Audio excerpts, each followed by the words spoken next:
se cae, renovamos y ya no creo que les tiremos mucho más. Vuelvo a mandar un correo. Armo un nuevo Zoom y vuelvo a mandar un correo. ¿Está bien? No es necesario, ingresamos al mismo. ¿Y yo cómo ingreso al mismo? No sé, del mismo modo. Está bien, o sea, abro mi propio correo. Listo. Buenísimo, joya, ingresamos al mismo. Yo el cuatrimestre pasado, como les digo, la informática no es lo mío. Igual usted tiene que volver a crear la sala, pero el link es el mismo. Bueno, yo abro el link y creo la sala y listo. Bueno, sí. Si se me llega a complicar, estén atentos, tengan abierto el correo. Sí, cualquier cosa manda otro y listo. Cualquier cosa manda un correo. Pero sí, yo no sabía esto. La vez pasada dimos en ingeniería química, no la tienen tan clara con la informática como ustedes, y yo me manejaba así, volví a mandar un correo, esperen que estoy admitiendo, con otro link. Pero bueno, sí, está esta posibilidad. Es como hicieron con Agustín la vez pasada, me parece. Mantuvo el gracias Santiago, que te veo. Bueno, somos 50, faltan 10 más o menos. Bueno, si se corta, intentamos con el mismo link. Si no, estén atentos al correo que mando algo. Bueno, yo me presenté la vez pasada, que dio Agustín. Mi nombre es José Luis Servín, estoy con él hace varios años ya en la materia. Bueno, este cuatrimestre, una modalidad atípica como la anterior, como ya le mencionamos la vez pasada. Encima ahora va a ser bastante distinto porque en el cuatrimestre anterior éramos 12, 13 alumnos y ahora son 60 y pico. Así que más complicado todavía. Igual, bueno, la vez pasada nos fue bastante bien. Sin ánimo de hacer mucha introducción, lo que más o menos le mencioné la vez pasada. Mi recomendación, 2 o 3 nomás. No abandonen la cursada, incluso en este formato menos todavía porque no se pasa presente, nada. Sigan viniendo o asistiendo a esta modalidad. Y vayan leyendo los cuadernillos que tenemos. Tenemos esa ventaja de tener un soporte bibliográfico, digamos. Y es importante que lo vayan leyendo porque si se les junta por la experiencia que tenemos, ¿no? Si se dejan estar y queda todo para el último momento, no suelen ir bien las cosas. Son términos o conceptos o una materia que no están familiarizados ustedes con lo que estudian, por lo que hemos visto en otros años. A veces se le complica, sobre todo si dejan para el último momento. Si no, si van leyendo clase a clase, unidad por unidad, en líneas generales les suele ir bien. Y el cuatrimestre pasado creo que casi todos aprobaron, o sea que bueno, no pierdan esta oportunidad en este contexto tan excepcional de ganar una cursada más y poder aprovechar este tiempo. Por mi parte, lo que trato de hacer siempre es seguir el cuadernillo, que es lo que hacemos en las clases presenciales y bueno, en este nuevo formato también, seguir los puntos del cuadernillo para que, más o menos ustedes con ese soporte de lectura más las clases y que podamos dar algún ejemplo más práctico, algo más concreto, o explicarlo más con nuestras palabras, no tengan problema. Antes, un aviso parroquial, que la vez pasada no sé en qué quedó. Esto empieza a 20:45 medio tarde. Habíamos dicho a ver si podemos empezar un poquito antes. Somos un montón para andar haciendo un debate. Por lo menos 15 minutos, ¿les parece la clase que viene? 20:30, arrancar 15 minutos antes. Si alguno o alguna tiene una objeción y no puede y necesita sí o sí que sea 20:45, habilita el micrófono y me lo plantea. Si no, cuando tenga confianza, ¿no? Si no, los 20:45, 20:30, ¿les parece? Sí, perfecto. Bueno, yo ya me lo agendo para las 20:30, es un poquito antes como para no terminar tan tarde. Bueno, listo de introducción. Hoy vemos la unidad 3. No sé si alguien ya vio el cuadernillo, si estuvo leyendo algo. No.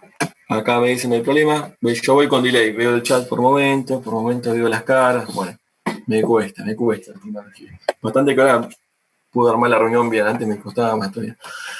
Bueno, la vez pasada vimos más o menos de forma introductoria la unidad 1 y 2 la leen ustedes. La 2 es Derecho Constitucional, la 1 una introducción al derecho, que es más o menos lo que ya explicó Agustín, y en teoría ustedes lo tienen que ir siguiendo. Hoy vamos con la unidad 3, que es el sujeto de la relación jurídica. Como yo le decía la vez pasada, esto también tengan en cuenta que son unidades que capaz que en la Facultad de Derecho la ves en un cuatrimestre, en un semestre, en un año, y acá lo vemos una unidad en un día. O sea que imagínense que son conceptos súper amplios, abarcativos, que lo que necesitamos solamente son definiciones a grandes rasgos. No pretendemos, obviamente, que salgan abogados y abogadas, sino tener las nociones básicas y después de última saber dónde apuntar a dónde estudiarlo, ¿no? Dónde ir, a qué libro, a qué tema, que tenga una noción general.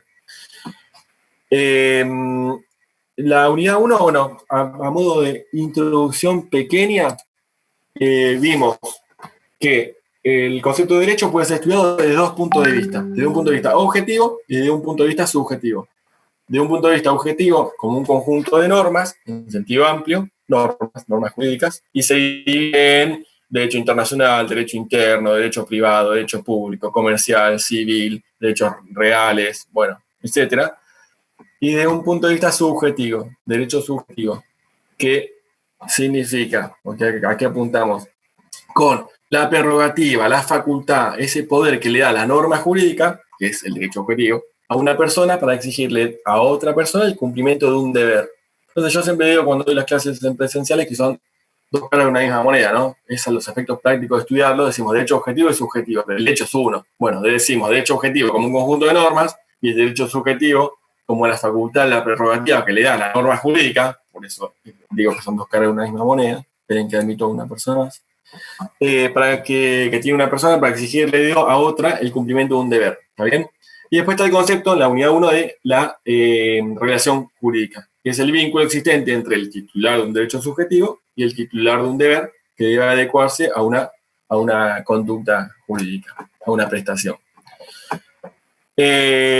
Y dentro de esta relación jurídica tenemos tres elementos, que es lo que vamos a ver en estas unidades. El sujeto, el objeto y la causa. El sujeto de la relación jurídica, ¿quiénes son los sujetos? ¿Cuál es el objeto de la relación jurídica, este vínculo entre estas dos personas, entre el titular del derecho subjetivo y el titular de un deber? Porque alguien le debe algo a alguien. Sujeto, objeto, ¿qué le debe? Y la causa, ¿por qué alguien le debe algo a alguien? Porque, por ejemplo, hiciste un contrato, la causa entonces es un contrato, lo vamos a ver en las próximas clases. Porque chocaste con el auto, de repente cometiste un hecho ilícito y le hiciste un daño y le tenés que pagarle el arreglo del auto o la internación hospitalaria que le implicó a la persona al cual heriste. Entonces, es de un hecho ilícito. ¿De dónde deriva esa relación jurídica? De un contrato, de un hecho ilícito, de la ley. ¿Por qué los padres tienen tan obligados a alimentar a los hijos? ¿Que firmaron un contrato los padres con los hijos para alimentarlos, para darle protección, vivienda, cuidados? No, sale de la ley. Bueno, la causa de la relación jurídica, ¿por qué alguien le debe algo a alguien? Sale un contrato, de un cuasicontrato, un delito, cuasidelito, la ley, lo vemos en la próxima clase. Hoy vamos a ver sujetos, cuáles son los sujetos de esa relación jurídica. ¿Vamos bien hasta acá? Voy medio rápido porque es una bolilla, es una unidad larga. Y esta unidad, presten atención, generalmente, como ya le dijo Agustín la vez pasada, el código cambió, el Código Civil en el 2015 se derogó y se creó el Código Civil y Comercial. Ese cuadernillo que tienen es del anterior. Muchos conceptos son similares o iguales y algunos varían. Entonces, hay que estudiar de los dos lados. Particularmente en esta unidad que estamos viendo ahora, sujeto de la relación jurídica, varió bastante. Así que preste atención y apúntense las partes que han cambiado. Y abro un paréntesis, porque yo siempre trato de decirles más o menos a qué apuntar para después en el examen, digamos, que aprueben, básicamente. De la unidad 1, que dio Agustín la vez pasada, esto es paréntesis, anótense a modo de ayuda. Una pregunta que siempre suele entrar, o en el examen, o en el recuperatorio, o en el flotante, es que les suele súper bien a ustedes, porque se ve que son amigos de las fórmulas, es la estructura de la norma, que lo vio Agustín, yo estaba y escuché que lo explicó. La estructura de la norma, dado un hecho temporal, debe ser la prestación, bueno, esa estructura, o dada la no prestación, debe ser la sanción por el órgano. Eso suele entrar en los exámenes y les suele ir recontra bien. Está muy bien, me escuchan, ¿no? Cualquier cosa me interrumpen. El sujeto de la relación jurídica, entonces dijimos sujeto, objeto, causa. Hoy vamos a ver sujeto, la clase que viene objeto, la próxima, la siguiente, causa de la relación jurídica. Sujeto. Y el concepto de persona. Persona dentro de lo que es el derecho. Y acá ya arrancamos con algo que varía del código viejo al código nuevo. En el código viejo, persona define como el ente susceptible, o sea, que sea capaz, susceptible de adquirir derechos y contraer obligaciones. Todo ente susceptible de adquirir derechos y contraer obligaciones es persona. lo define por lo que es la capacidad, que ahora vamos a ver lo que es. Y distingue personas físicas de las personas, no sé si alguien leyó, ¿qué otras personas hay? Personas físicas y hay otro tipo de personas. Jurídicas. Jurídicas. Bien. ¿Estuvieron leyendo o lo sacan de más o menos los conceptos que manejan ya de antemano? El colegio. Del colegio. Espectacular. Espectacular. Personas físicas y personas jurídicas. Y el Código Viejo da una definición de cada una de ellas. Decía, personas físicas es todo ente susceptible de adquirir derechos y contraer obligaciones. Esperen que estoy admitiendo gente todavía. Que presente todo ente susceptible de adquirir derechos y contraer obligaciones.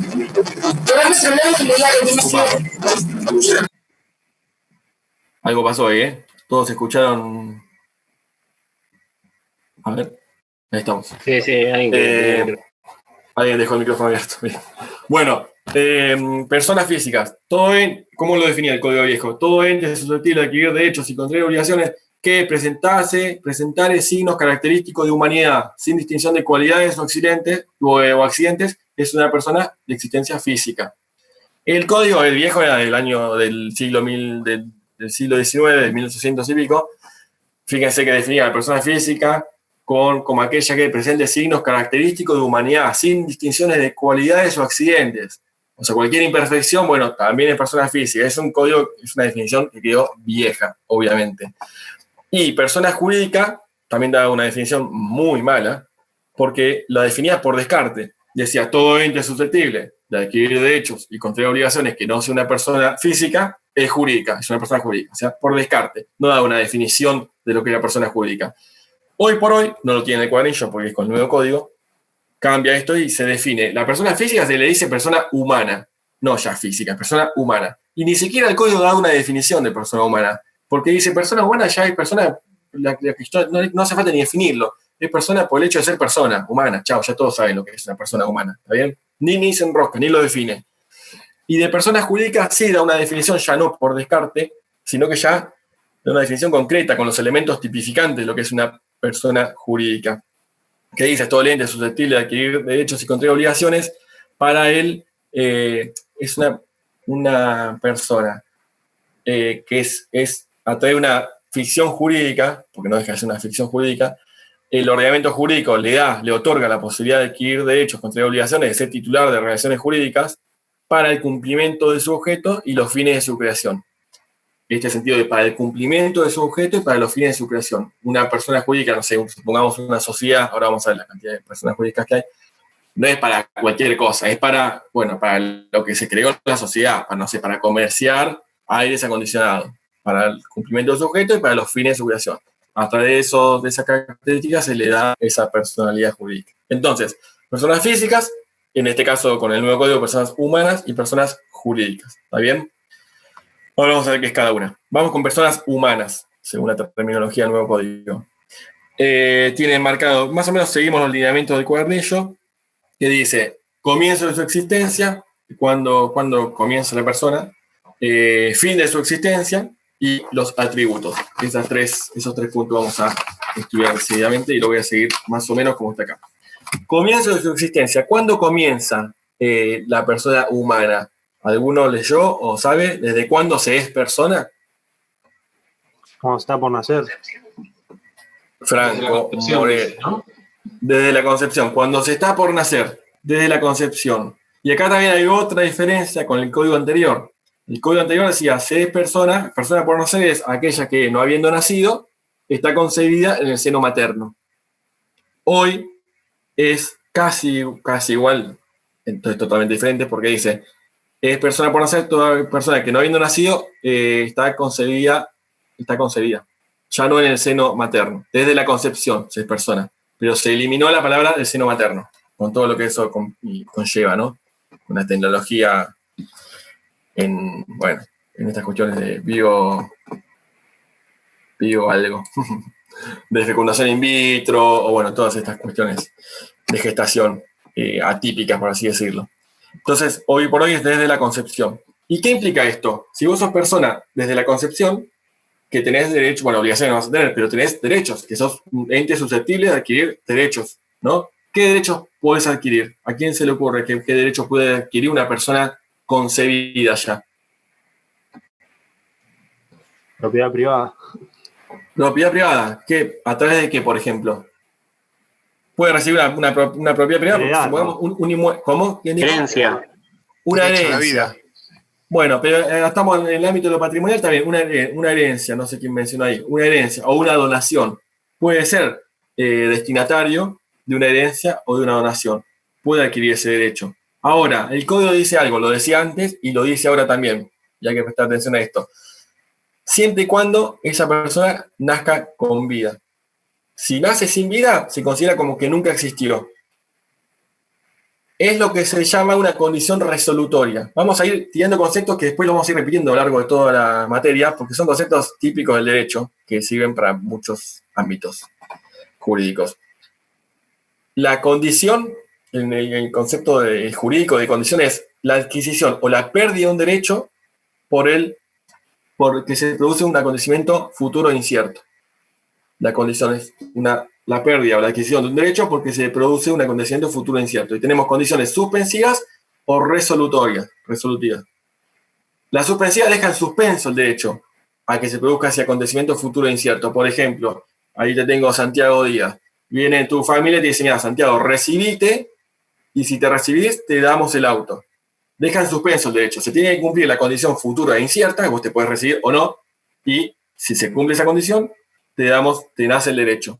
Y al revés, una condición resolutoria es, vos ya tenés el derecho y se resuelve, se extingue, porque se produce ese acontecimiento futuro e incierto. Como este caso que estamos viendo.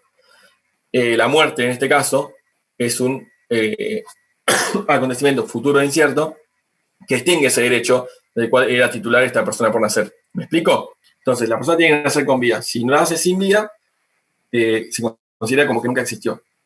¿Y esto le ven alguna importancia práctica, independientemente de que un feto muera, ¿no? Eso al margen.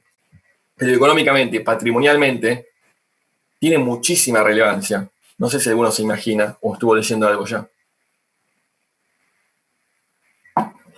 Supongamos, y voy a poner el ejemplo conmigo, así no tengo que matar a nadie. Acá cuando en Derecho estudiamos Derecho de Familia, sucesiones, es buenísimo porque en tu casa para estudiar eso matás a tu familia, a todos, van cayendo a uno para hacer los ejemplos. Acá me voy a poner a mí como ejemplo. Supongamos yo no estoy casado, entonces no tengo cónyuge y estoy conviviendo. Mi mujer se embaraza de mí, obvio, persona por nacer. En el transcurso del embarazo, y pongámosle un condimento fundamental, que yo soy mega recontra hiper millonario, ¿no? Tengo millones de propiedades, patrimonio, pero terrible. Si tenemos un hijo, o sea, mi mujer queda embarazada de mí, yo me muero en el transcurso del embarazo. Me muero, ¿está bien? Y después ese hijo nace muerto o nace vivo, hay que ver. De repente se muere, pero no se sabe si nació muerto o si nació vivo.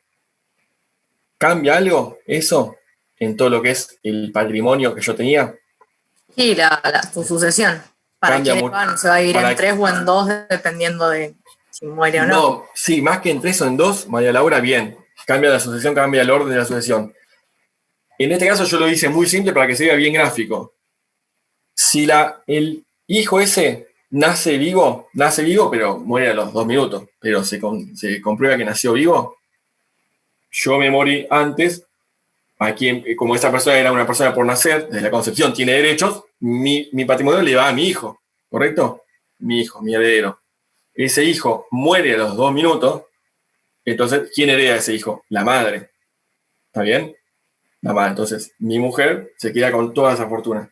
Ahora, si ese hijo nace muerto, no nació, si bien tenía ese derecho en expectativa, porque la condición resolutoria era que nazca con vida, si nace muerto, yo le habré muerto, ¿quién hereda a mí directamente? Como yo no estoy casado con mi mujer, ella no es cónyuge, no hereda, y no tengo hijos, hereda mis ascendientes, mis padres, mi papá y mi mamá. Entonces serían los suelos de mi mujer. Fíjense qué diferencia entre que termine heredando a mi mujer millones de dólares, o propiedades, lo que sea, a mis padres. ¿Se entiende? Es bastante sencillo el ejemplo y gráfico para darle dimensión, digamos, de lo que estamos hablando. Me acuerdo que en su momento se debatía en el caso Barreda, Sí. Que mata a la esposa y a las hijas y a la suegra, y el orden en el que las había matado hacía que la herencia, o sea, le quede a él. Sí, no, igual le queda a él.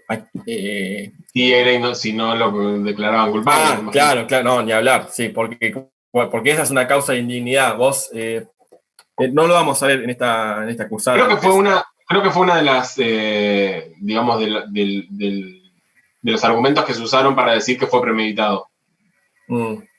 Sí, como les decía, no lo vamos a ver en esta cursada, pero lo que es derecho de familia, uno tiene herederos forzosos, ¿no? Que son aquellos que vos no podés dejar de lado por voluntad propia.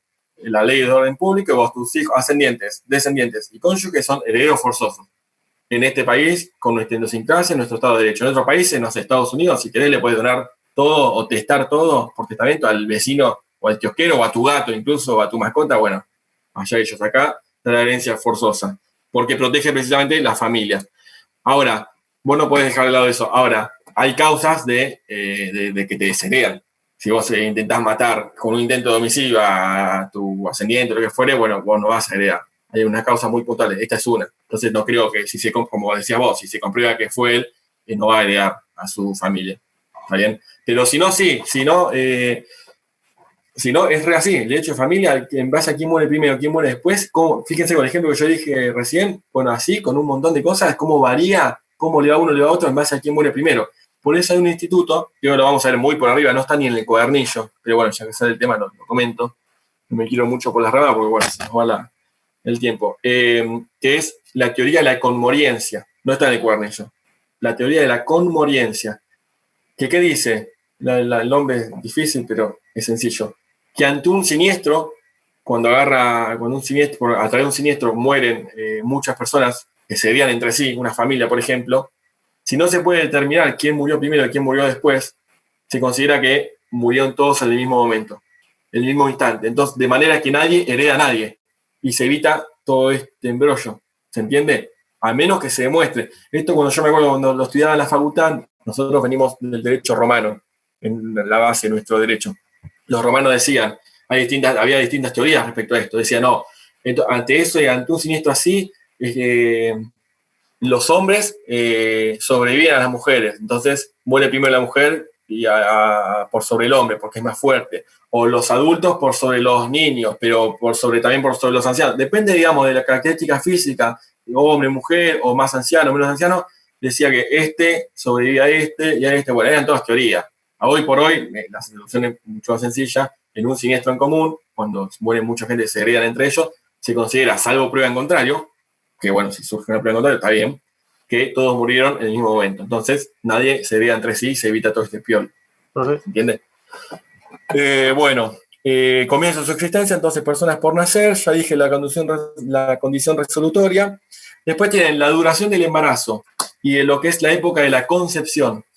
¿Cuándo se concibe? La concepción, bueno, no hace falta que expliquemos nada, ¿no? El momento en que se junta el esperma con el óvulo. ¿Y para qué es importante determinar la época de la concepción? ¿En qué momento? Precisamente por esto que dijimos recién, si una persona es persona desde la concepción y ya puede adquirir derechos a través, por ejemplo, de una donación o de una sucesión, es importante determinar desde qué momento se concibió. Obviamente eso tiene un misterio terrible, no se puede saber a ciencia cierta exactamente el día, el momento en el que fue concebido. Pero lo que dice la norma es, lo que sí se sabe es, salvo prueba en contrario, cuánto es el máximo y cuánto es el mínimo de la concepción. Se dice que el máximo del embarazo, que el máximo son 300 días y el mínimo 180 días. O sea, 6 meses y 10 meses, ¿no? Entonces, el momento de la concepción es el periodo que va entre el mínimo y el máximo. ¿Se entiende? Yo, bueno, ahora no estamos en la facultad, no puedo agarrar el pizarrón, pero yo nací el 14 de abril. Vamos a ver, siempre pongo algún ejemplo con alguien, a ver cuándo fue concebido. Yo nací el 14 de abril. ¿Cuándo me concibieron? Bueno, voy 10 meses para atrás, que es el límite máximo del embarazo. De ahí voy 4 meses para adelante, porque 6 meses es el límite mínimo. Entonces, durante esos 4 meses fue el momento de la concepción. Dentro de ese lapso de tiempo, ahí fui concebido. ¿Se entiende más o menos? Tienen una línea de tiempo ahí en el cuadernillo como para seguirla, ya que no podemos. Tendría que ponerme a pintar acá la pared y me van a retar. Bueno, ¿y para qué es importante? Para esto, para ver si un hijo es matrimonial o extramatrimonial, para ver si siendo destinatario de una sucesión o de una donación, si existía, si estaba concebido o no. Bueno, es importante para varias cuestiones.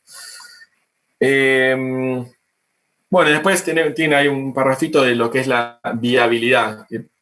Comparando con otras legislaciones, nosotros, como le dije recién, con que la criatura nazca viva, aunque sea por un instante, ya se considera persona, por más que muera al segundo. ¿Está bien? Ya se considera persona y adquirió irrevocablemente los derechos de los que estábamos hablando hoy.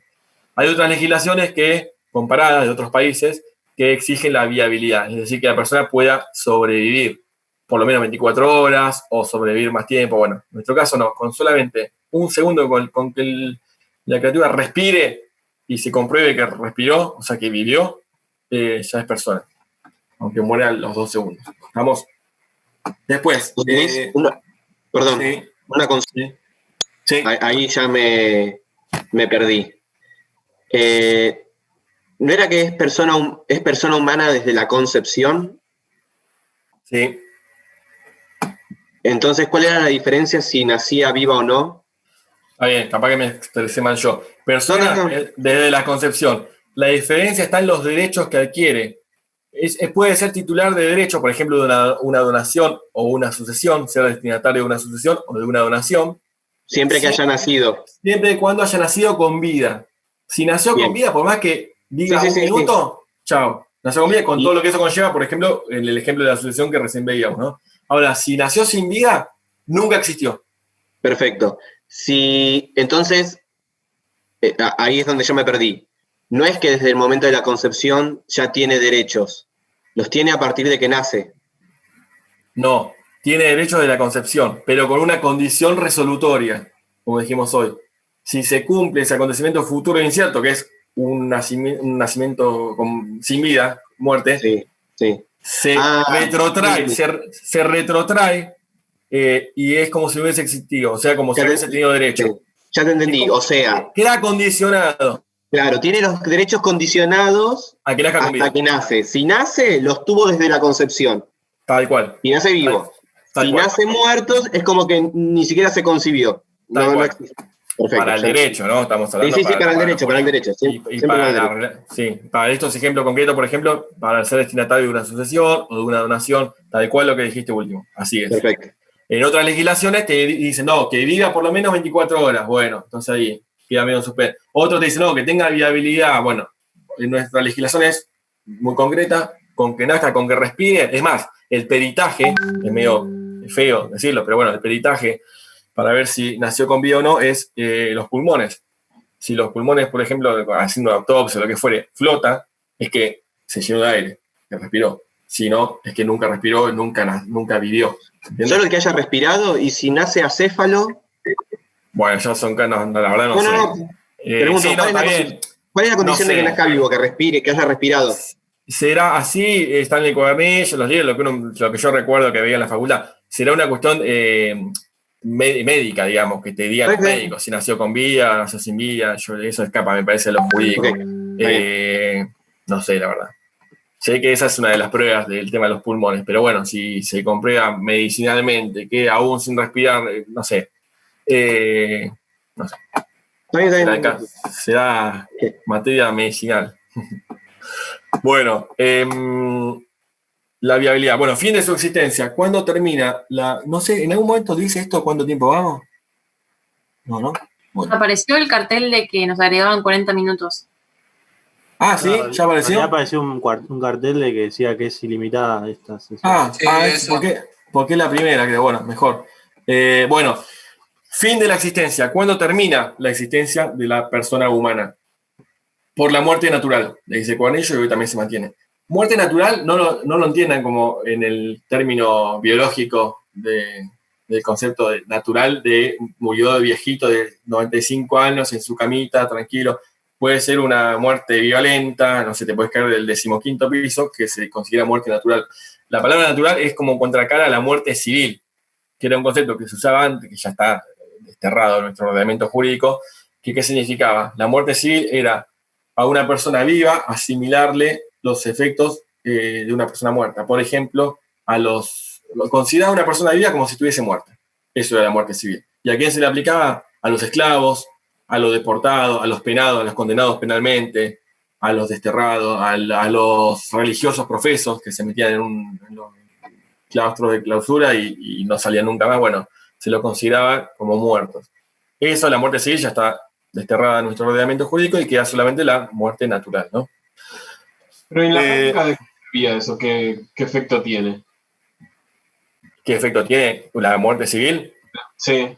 Y el mismo efecto que tiene la muerte natural. Se abre la sucesión, se pero no puedes hacer nada, no puedes hacer negocio, no puedes comerciar. No, claro, estás muerto, tal cual, literal, sí. No puedes negociar, no sos persona, no sos un ente susceptible de adquirir derechos y contraer obligaciones.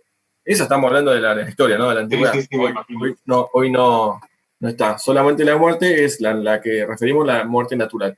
Acá después en el nuevo apunte que lo estoy siguiendo tenemos la teoría de la conmoriencia, que es lo que recién les dije, ante un desastre en común, un siniestro en común, las familias no se heredan entre ellas. Y después tenemos otro instituto que lo tienen ahí en el cuadernillo viejo y es lo mismo que en el nuevo, que es la presunción de fallecimiento. Es el juicio de presunción de fallecimiento. ¿Qué es? ¿El caso cuál es? Una persona se ausenta de su domicilio por un tiempo más o menos largo, prolongado, por X cantidad de tiempo, sin que se tenga noticias de esa persona. Bueno, es factible o que haya muerto, ¿no? No te digo que salga un fin de semana y ya le declaren la presunción de fallecimiento, pero con X cantidad de tiempo, que ahora lo vamos a ver, sin que se tenga noticia de la persona y habiéndose ausentado de su domicilio, se puede iniciar un juicio para presumir su fallecimiento. Y una vez que se dicta la sentencia, bueno, se presumió el fallecimiento, es como si hubiese fallecido. ¿Está bien? ¿Son 3 años, profe, eso? Franco Morello, ¿no? Sí. Sí, hay un par de casos. El primero es el caso ordinario, 3 años, como dijiste bien vos, Franco. 3 años es cuando la persona se va de su domicilio sin tener noticias de él por el plazo de 3 años, se inicia un juicio, no es que, de un día para el otro, bueno, presumimos un fallecimiento. Se inicia un juicio, se lo busca, se hacen publicaciones, bueno, y después el juez decreta su presunción de fallecimiento. Después tenemos el caso extraordinario genérico, que es de 2 años, sí. Listo, los tiempos no importa, mientras sepa los conceptos, está bien. Hasta yo me tengo que fijar cuánto es. Tienen que aprenderse los conceptos básicos, ya está con sus palabras, no hace falta que... Ahora, bueno, va a ser con libro abierto, ¿no? El examen. Pero no hace falta que digan tal cual lo que está en el cuadernillo. Con que lo entiendan, el concepto, y lo puedan redactar con sus palabras, mucho mejor. El concepto, la presunción de fallecimiento con un plazo extraordinario genérico, 2 años, que es cuando la persona estaba, por ejemplo, desapareció en el contexto de un terremoto o de acciones de guerra o de un incendio. Bueno, se acorta el plazo y es 2 años. Y después el caso extraordinario específico, cuando la persona tenemos pruebas de que estuvo en un buque o aeronave perdida, que se perdió. El plazo se corta muchísimo, son 6 meses. El ejemplo típico es el del buque Lara San Juan, ¿no? Habiendo pasado, había 200 personas, no sé, 20 personas, y está comprobado que estaba en el buque. Bueno, pasan 6 meses, no lo encontraron, bueno, se inicia el juicio y se presume su fallecimiento. Bueno, comienzo de la existencia de la persona humana, fin de la existencia y atributos de la persona. Fundamental, atributos entra siempre en los exámenes de cajón. Son características, cualidades intrínsecas de la persona que acompañan a la persona, que forman la persona, que no puede existir persona sin estos atributos. ¿Está bien? Y son 5. El nombre, el domicilio, la capacidad, el estado y el patrimonio. 5 atributos de la persona. Son características que hacen a la personalidad, a la persona, al ser, a este ente. No puede existir persona sin estos atributos, sin estas 5 características. Nombre, domicilio, estado, capacidad y patrimonio. El primero que tiene ahí es el nombre. Bueno, el nombre. El término que usamos para designar a la persona, ¿no? Sencillo. Y tiene 2 acepciones. El nombre, propiamente dicho, o primer nombre, o pronombre, o nombre de pila, es el que sirve para designar a la persona dentro de su núcleo familiar y para distinguir, por ejemplo, si es hombre o mujer, el sexo, y el apellido, que es la designación de la persona respecto a los grupos familiares. ¿Está bien? Bueno, ahí tiene un raconto, esto lo vamos a pasar más o menos por arriba porque es sencillo, es bastante lindo de leer, de las características del nombre, las regulaciones que hay en cuanto al nombre, que no se puede, elegir no se puede elegir nombres extravagantes o más de 3 nombres, puedes elegir hasta 3, o no se puede elegir nombres idénticos al nombre de un hermano que esté vivo.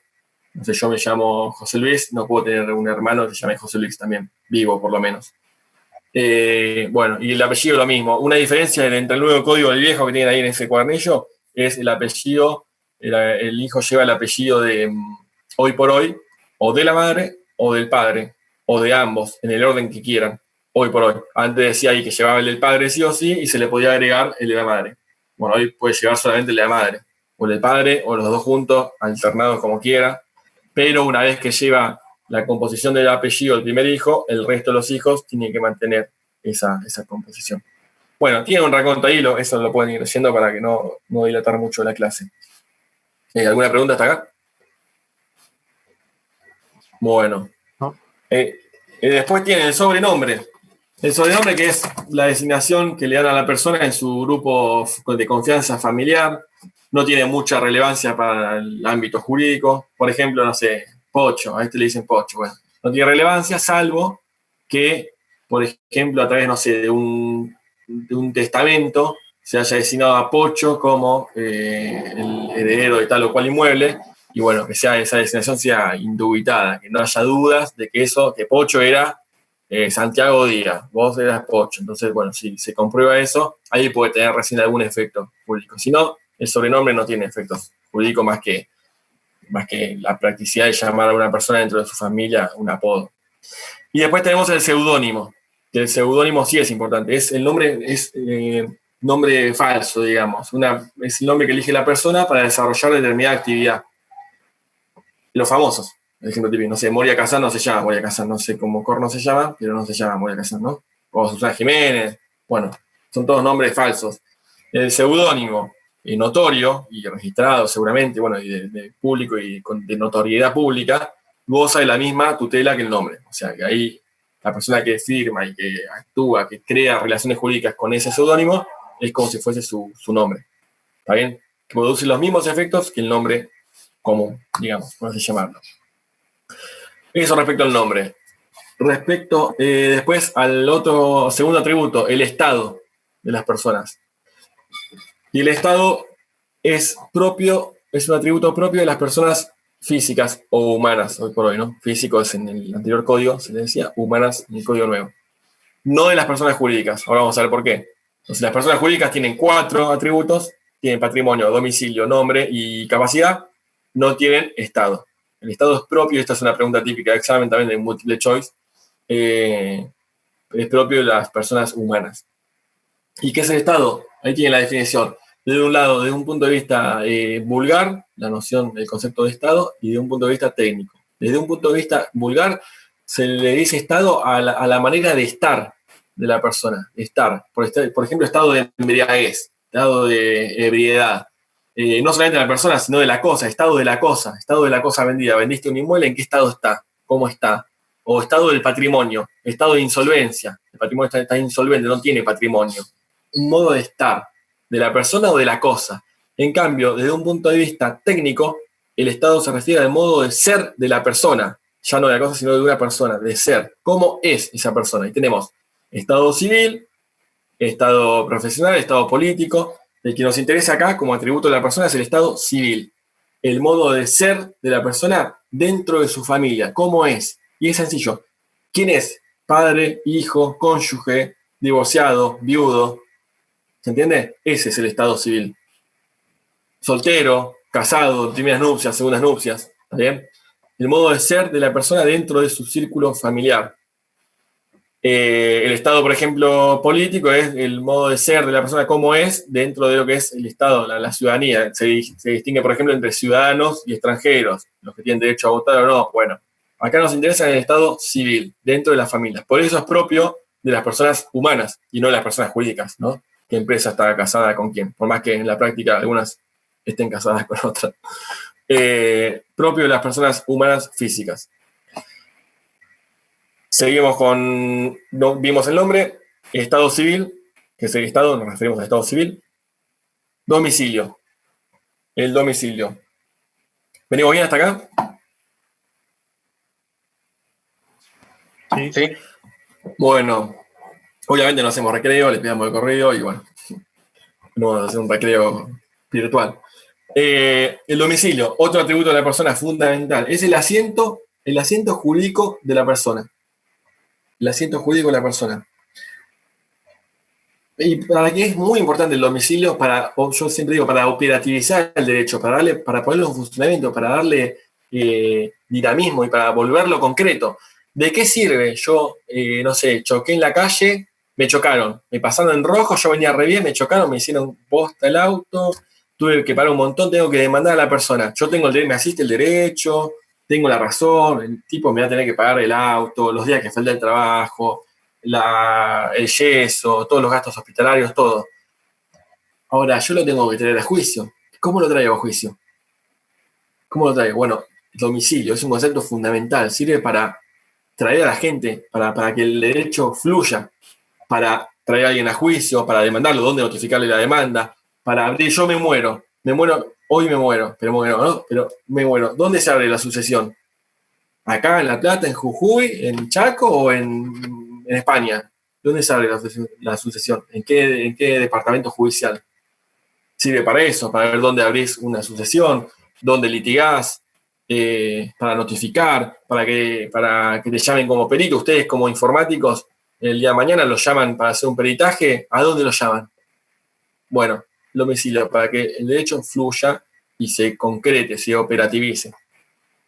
Después tenemos ahí el concepto de residencia y de habitación. De residencia como el lugar donde normalmente habita la persona, que puede o no coincidir con el domicilio, ahora vamos a ver, donde habita la persona con su familia. Y la habitación, el concepto es donde está accidentalmente la persona. Por ejemplo, que fuiste de vacaciones en un hotel, bueno, la habitación es ahí, en ese hotel. Estos tres conceptos. Ahí tienen algún ejemplo como para distinguirlo uno de otro. Vamos a domicilio y a especies de domicilio. Hay 2 especies de domicilio, a su vez cada una tiene otras 2. Tenemos, por un lado, el domicilio general u ordinario, el domicilio ordinario o general, y el domicilio especial.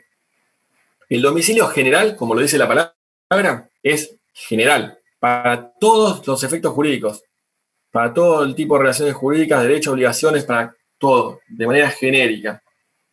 ¿Está bien? Y se divide a su vez en 2, en el domicilio real y el domicilio legal. Y el domicilio especial, por el contrario, el que no es general, es especial, es específicamente para ciertos tipos de obligaciones, de efectos, de obligaciones de relaciones jurídicas específicas. Entonces, vamos con el general. Aquello que se aplica es el domicilio que se aplica a todos los efectos, que se aplica para todo tu ámbito de la vida. Real y legal. El real, domicilio real, es, como también lo dice la palabra, sencillo, donde realmente vive la persona, en la residencia, donde vive con su familia. ¿Está bien? Es voluntario, es mutable, puede mutar. Hoy lo tengo acá, mañana me mudo y lo tengo allá. Perfectamente válido, puede cambiar de un lugar a otro, lo elige la persona por libre voluntad. ¿Está bien? El real, donde efectivamente vive la persona con su familia, donde efectivamente reside la persona con su familia. El real. El domicilio legal, que es también genérico, es para todos los efectos de esa persona, para todas las relaciones jurídicas que establezca. Acá había una pregunta recién, ¿qué pasa si no hay heredero? De 9 y 16. Ven, yo les dije que no miro el chat. Si no hay herederos, ¿quién hereda si no hay herederos? ¿El Estado? ¿Sí? El Estado. El Estado, sí. Pero si no hay los herederos forzosos o se sigue para arriba también a veces. Claro, bueno, está bien. Primero eran los forzosos, o sea, los que eran son los forzosos que son ascendientes, o sea, padre, madre, abuelo, abuela, ascendientes, para arriba. Descendientes, hijo, nieto, que fuera, y cónyuge. Esos son los forzosos, que son los que no pueden dejarse de lado. Yo no puedo donar todo mi patrimonio hoy a Augusto. Yo nombro a los que tengo acá, que les veo la cara. No le puedo donar todo mi patrimonio a Augusto hoy porque estoy estoy perjudicando a mis herederos forzosos, a mis hijos, a mi cónyuge. ¿Está bien? técnicamente podés donar. Me iría por las ramas. Podés, pero después está como supeditado a que el día de mañana tenga un cierto patrimonio para que esa donación sea válida. Porque la parte de la herencia forzosa hoy por hoy es 2/3 de mi patrimonio.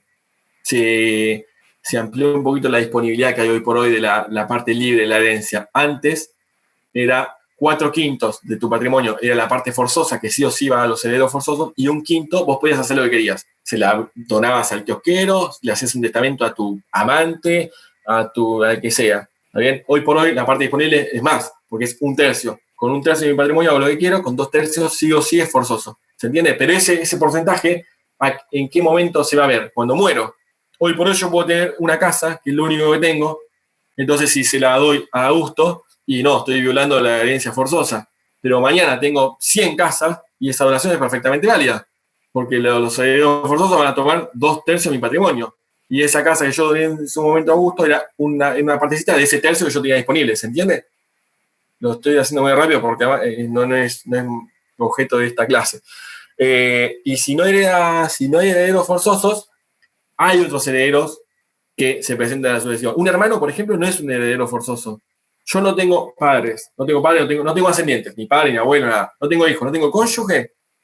Yo le dejo todo mi patrimonio, se lo testo a Augusto. Todo mi patrimonio a Augusto, perfectamente válido. Augusto adquiere todo mi patrimonio. Ahora, yo no lo hago, Augusto está contento. Igual no tengo mucho, Augusto, no te preocupes, no te hagas ilusión. Yo no hago testamento y no tengo ni ascendientes, ni descendientes, ni cónyuge. Pueden ir mis hermanos, un primo segundo. Ahí se amplía mucho más, pero no son forzosos. ¿Se entiende la diferencia? Se presenta en la sucesión mis hermanos, un primo, un tío me hereda, pero no ya forzoso. Ahora, si no tenés heredero forzoso y ninguno de esos parientes que llegan hasta un cierto límite, no te hereda el primo 15º, no hay o no se presentan, te hereda el Estado. ¿A través de qué organismo? No sé si alguien la sabe, ya es un broche de oro. La UNAVE no. ¿Cómo? No, flashé la UNAVE, que es la que manejaba los bienes del Estado. No, Fiscalía de Estado. ¿Le suena Fiscalía de Estado? No, no se confunda la Fiscalía con las Fiscalías de lo penal, el fiscal y el juez, sino Fiscalía de Estado como órgano acá de la Constitución de la Provincia de Buenos Aires, que tiene un área que es herencias vacantes. Cuando no hay herederos, queda al bien y va al Estado. Pues pasa a ser la cosa de dominio público, privado, estatal, privado. Bueno, ahí me quedó la pregunta, la respondí tan solo 40 minutos después. No sé dónde me quedé. Domicilio real. Dijimos domicilio real. Es dentro de lo genérico, ¿no? Dentro del domicilio genérico que se aplica a todas las relaciones jurídicas, domicilio real, que recién lo dijimos, y el domicilio legal. Que el legal es el domicilio que forzosamente te impone la ley, vos no podés rehusarte, para, que se considera que la persona reside ahí, aunque no resida ahí, aunque no esté ahí. Pero la ley ya te dice, para este fulanito, en este caso, ahí es su domicilio legal, para todos los efectos. Y es para casos puntuales. Obviamente es forzoso, no es voluntario, y no termina siendo real, probablemente porque la persona no vive ahí, pero no importa. ¿Cuáles son los ejemplos típicos? Y se entiende bien con los ejemplos. El funcionario público tiene domicilio legal en el despacho. Chao. Vos sos ministro de Economía, bueno, en tu despacho ahí tienes tu domicilio, por más que no vivas ahí, pero es tu domicilio para todos los efectos jurídicos, ¿está bien? El de una persona incapaz que la declaran demente, un juicio de insanía, tiene su domicilio legal en el domicilio de su representante, ¿está bien? Los militares donde están prestando servicio, bueno, distintos tipos de domicilio legal. Y después tenemos... Perdón, el que figura en el DNI, ¿cuál sería? ¿El real? Y el real, sí. El real. Por más que después vos capaz que te cambiaste de casa, te mudaste y no hiciste el cambio de domicilio. Bueno, el real es el otro, donde te fuiste, por más que te figure en el DNI otro. ¿Y no sería también el legal? ¿O no? No, los legales están específicamente tipificados, detallados en el ordenamiento jurídico, para casos puntuales. Ese no es. Es los militares, como dije recién, los funcionarios, las personas incapaces en el domicilio de sus representantes, es, por ejemplo, en el Código Nuevo dice, que no lo dice el viejo, las personas sin casa, las personas vagabundas, los que están en la calle, bueno, el domicilio legal es donde están en ese momento. Chao, es ahí. Si no, no te forma tampoco notificar nunca a una persona que no tiene hogar. Bueno, después tenemos el domicilio, el legal lo dijimos, y el domicilio especial. No ya genérico para todas las relaciones jurídicas, sino para determinados casos. Y tenemos dos tipos, el contractual y el procesal. El contractual, estoy viendo, a ver, se me está yendo un poco largo la clase. El contractual y el procesal. El domicilio contractual es aquel domicilio que se constituye, como lo dice la palabra, para los efectos de un determinado contrato. Vos ponés en un contrato, no sé, alguien de ustedes alquila acá, la otra vez decían, con Agustín decían, no, yo alquilo, bueno, deben haber varios y varias que alquilen. Firman un contrato de alquiler y abajo típico, pone las partes someten, lo dejan su domicilio aquí consignado y se someten ante cualquier litigio a los tribunales de la Ciudad de La Plata. Pero vos podés tranquilamente, por lo que es la autonomía y la voluntad de las partes, que lo vamos a ver cuando veamos la unidad de contratos, que en materia contractual es derecho privado y rige la autonomía y la voluntad de las partes. ¿Qué significa? Que lo que las partes ponen en los contratos, en principio es como si fuera la ley misma, en principio, ¿no? Si no viola normas de orden público, normas que no pueden ser violadas. Pero en principio, lo que las partes ponen está bien. Crea un marco regulatorio para ellas. Entonces, el domicilio contractual es el que ponen las partes en un contrato determinado para soportar los efectos de ese contrato determinado. ¿Está bien? No sé, pongo el domicilio para que me pague la locación en el domicilio de mi tatarabuelo en otro partido. O un ejemplo típico más concreto es lo que es la prórroga de jurisdicción. De ese ejemplo que dijimos recién, ante cualquier conflicto las partes se someten a los tribunales de... Nosotros firmo con Lourdes Di Santo, que ahí también te veo, un contrato de alquiler, lo firmamos acá en La Plata, pero ponemos ante cualquier conflicto, nos va a ser competente los tribunales de Tierra del Fuego. Y es perfectamente válido. Y ahí estamos prorrogando jurisdicción, fijando un domicilio contractual para los efectos de ese contrato en particular, no de todas mis relaciones jurídicas. ¿Está bien? ¿Se entiende? Es el ejemplo típico y llevándolo al campo más de público también, la deuda externa, ¿vieron? Cuando se litiga, ¿por qué se litiga en los tribunales de Nueva York o de Europa? Bueno, es la prórroga de jurisdicción, ¿no? De lo que firmás diciendo, bueno, de cualquier conflicto me resuelve este tribunal, entre comillas, ¿no? Porque, bueno, ya estamos hablando no de un particular, sino de un Estado nacional, ¿no? Que es soberano. Bueno, otro párrafo aparte. No tiene los mismos principios, pero se refiere a esto, un poco esta lógica. Y después, por último, el domicilio procesal, que es, también como lo dice la palabra, el domicilio que constituye la persona en el marco de un proceso judicial.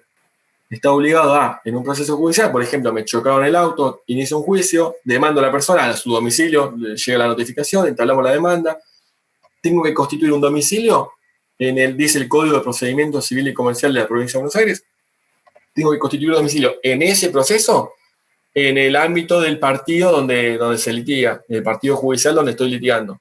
En la Justicia de La Plata litiga, en el Juzgado Civil y Comercial número 11 de la Ciudad de La Plata, bueno, tengo que constituir un domicilio en la Ciudad de La Plata.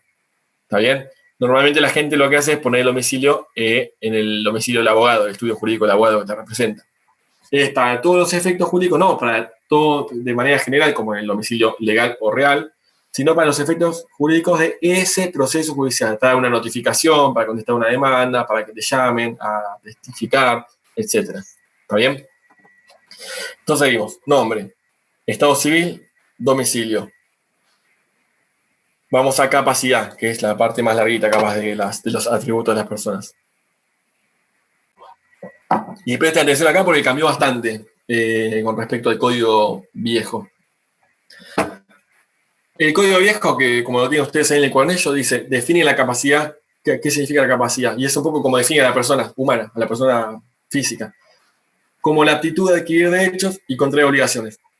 Aquella aptitud, aquella posibilidad que tiene la persona de adquirir derechos y contraer obligaciones. Esa es la capacidad. Si no tenés esa aptitud, sos incapaz. Ahora vamos a ver. Y se distingue entre la capacidad de derecho y la capacidad de derecho y la capacidad de hecho. Según el código viejo, hoy por hoy es capacidad de ejercicio. Esto es importante. Esto le suele costar bastante cuando hay preguntas de examen se suele confundir. No es difícil, pero a veces no se lo termina de agarrar. Capacidad, entonces, la actitud de la persona de adquirir derechos y contraer obligaciones. Y hay dos tipos de capacidades, de derecho y de hecho. Hoy por hoy se dice de ejercicio, no de hecho, pero bueno, es lo mismo, de hecho, ejercicio. ¿Cuál es cada una? La capacidad de derecho es la posibilidad que tiene la persona, la capacidad, valga la redundancia, de ser titular de un derecho. De ser titular de un derecho. Ahora vamos a ver con ejemplos bien gráficos para que sea entendible. Y la capacidad de hecho o de ejercicio es la capacidad que tiene la persona de ejercer por sí mismos esos derechos de los cuales es titular.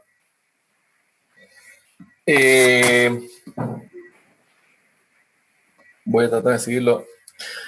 Y como contracara, la incapacidad. También tenemos la incapacidad de derecho y la incapacidad de hecho o de ejercicio.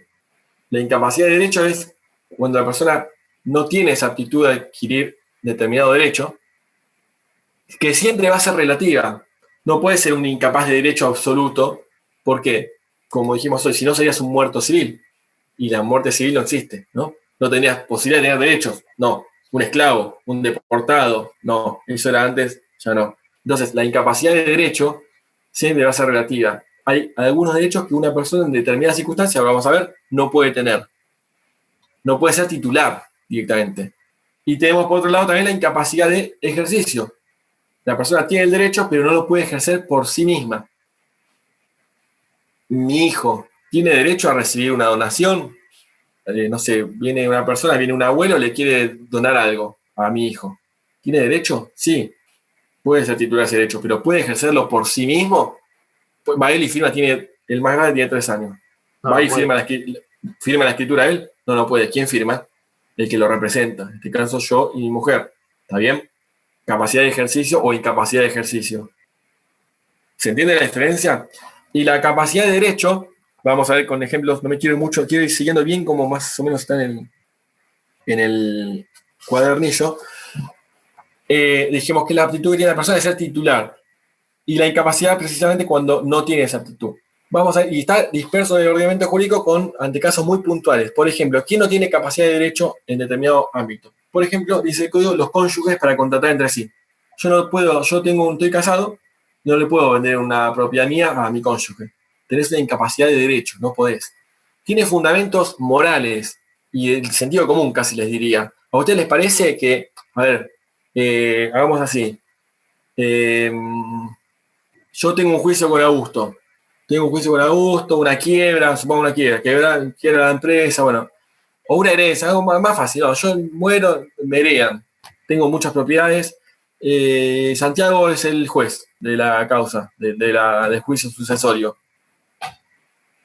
Y en una de esas propiedades se pone a la venta a través del juicio. ¿Y quién lo compra? Santiago, que es el juez que interviene en la causa. ¿Lo puede comprar una propiedad de la sucesión? ¿Se puede vender una propiedad? Sí, mis herederos pueden venderle a Augusto, a Juan Cruz Viera, a Solange Cáceres, pueden vender perfectamente. Justo Santiago Díaz es el juez que intervino en esa sucesión. ¿Puede comprar, ser él el comprador de la casa, de una de las casas de la sucesión? Supongo que no. No. Supongo que no tiene lógica. Es una cuestión, entonces, ¿qué tiene Santiago Díaz en ese caso? Tiene una incapacidad de derecho. Justo no puede ser titular de ese derecho. ¿Está bien? Está fundamentado en cuestiones de sentido común, no lo dice con ellos, sentido común, dice de moralidad, de algo moral. O un representante. Hay una persona que es declarada demente, insana, ahora vamos a ver, entonces se le nombra un curador que la representa. Famoso, un demente, una persona que no está apta psíquicamente, no puede dirigir su persona o administrar sus bienes. Se le nombra un curador que la representa, para que pueda no tiene capacidad esa persona, el demente, supongamos, tiene capacidad de derecho, ¿no? Puede vender su casa, sí, pero no tiene capacidad de ejercicio, capacidad de hecho, no puede venderla por sí misma. Tiene que tener, ¿quién lo representa? El curador en este caso, ¿está bien? No puede, ahí tenemos. O los niños, también, tal cual. O los niños que lo representan los padres. Pero en este ejemplo, ¿cómo? Cuando heredan algo, no pueden venderlo ni comprar nada. Claro, los menores lo representan los padres. tiene la capacidad de derecho, pero no la de ejercicio. Pero en este caso que decía el curador, tiene la capacidad de derecho, puede vender una propiedad, pero no puede ejercerlo por él mismo. Entonces lo representa el curador a la persona demente. Bueno, ese curador, ¿se la puede comprar en la casa? ¿La casa de su representado? No. Entonces él tiene una incapacidad de derecho, no puede ser titular. Por más que no es la cuestión de ejercerlo, no es que dice, bueno, pero yo pongo un representante y él sí. No, vos no podés, ni vos, ni un representante tuyo, ni nombrar un apoderado. ¿Se entiende la diferencia? Porque muchas veces la explicamos y después no se entiende. ¿Podría ser un ejemplo? A ver, el derecho al libre tránsito y los presos no tienen el hecho porque no pueden transitar. El libre tránsito en el país, ¿no? ¿Podría ser un ejemplo? Un ejemplo de que, no, a ver, me el derecho sería al libre tránsito en el país y el hecho entiendo que es el ejercer ese derecho, ¿no? Sí, el derecho apuntamos a la titularidad del hecho. Estamos hablando igual de cuestiones patrimoniales. En cuanto a está patrimonio. bien. Yo para salir de lo patrimonial, de los ejemplos de patrimonio. Pero, No, está bien, es que todo lo que vamos a ver ahora, este sí. cuadernillo casi en su totalidad es derecho civil. Y derecho civil es patrimonial. Está bien. Pura y exclusivamente. Bueno, otro ejemplo entonces. Yo tengo entendido que quienes trabajamos en empresas privadas no podemos comprar acciones en cualquier momento. Ahí está. Creo que tiene que haber una ventana, se llama una ventana para poder hacerlo. Sí, yo no sé exactamente eso, pues, pero la lógica es esa. De hecho, una vuelta del cuatrimestre pasado preguntamos, no creo que sea el caso este porque son como 70 participantes, pero hicimos una pregunta como para que ustedes creen, que ustedes son legisladores, creen una incapacidad de derecho. La mayoría se mezcló mucho, pero bueno, esa yo no sé si eso es así, pero la lógica es la que estás diciendo vos.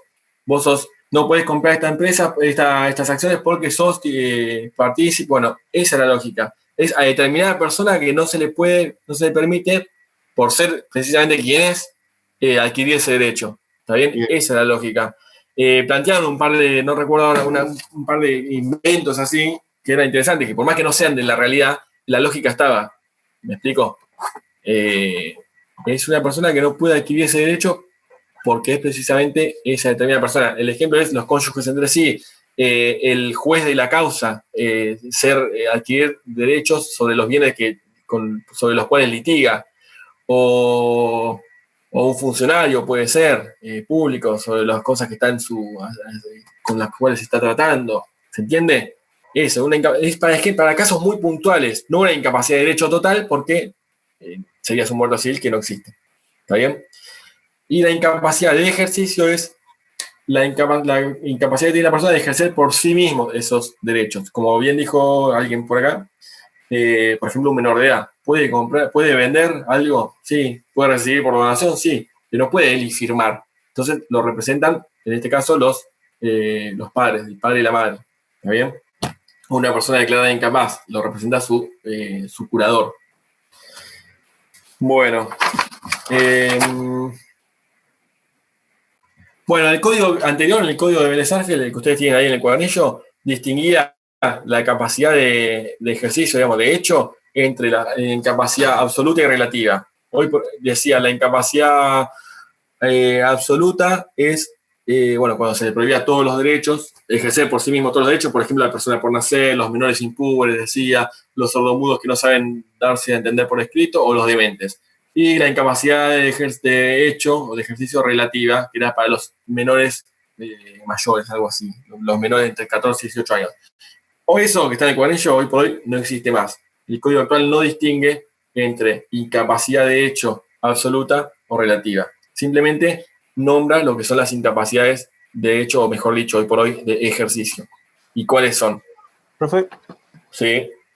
Consulta, en el parcial, por ejemplo, nos pueden preguntar si la diferencia entre el código viejo y el nuevo, ¿de algo o no?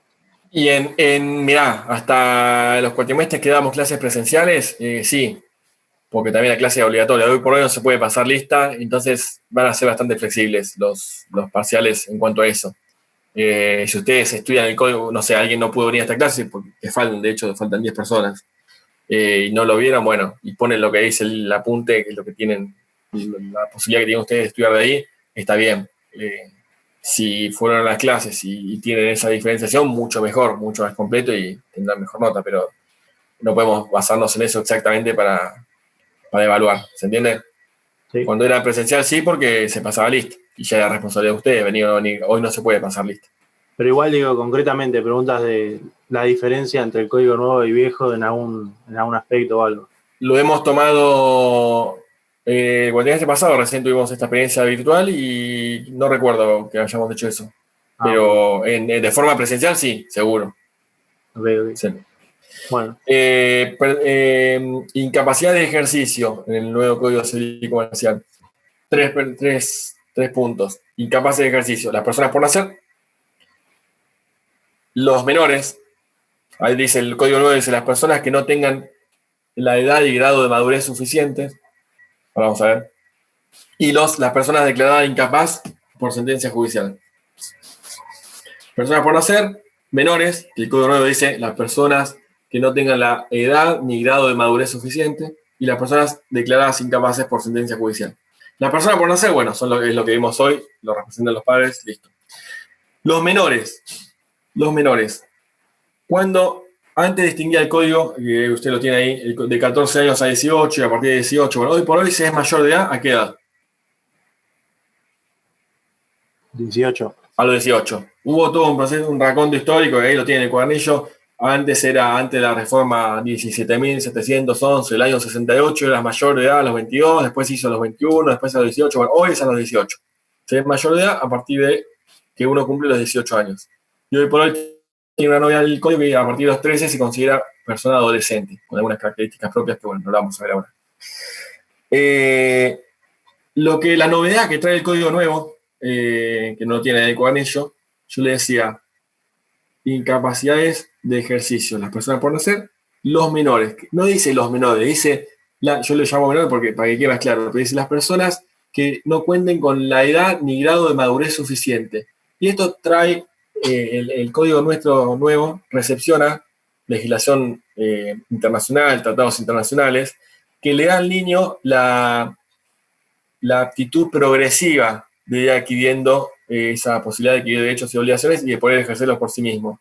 Por eso habla, lo deja medio abierto, a lo que es la edad y grado de madurez suficiente. En principio no puede ejercer los derechos por sí mismo, salvo para aquellas cuestiones que específicamente lo dice el ordenamiento jurídico, lo dice el código, en los cuales cuando dice si cuenta con edad y grado de madurez suficiente, puede. Por ejemplo, ponerse el apellido el otro apellido o de la madre o del padre.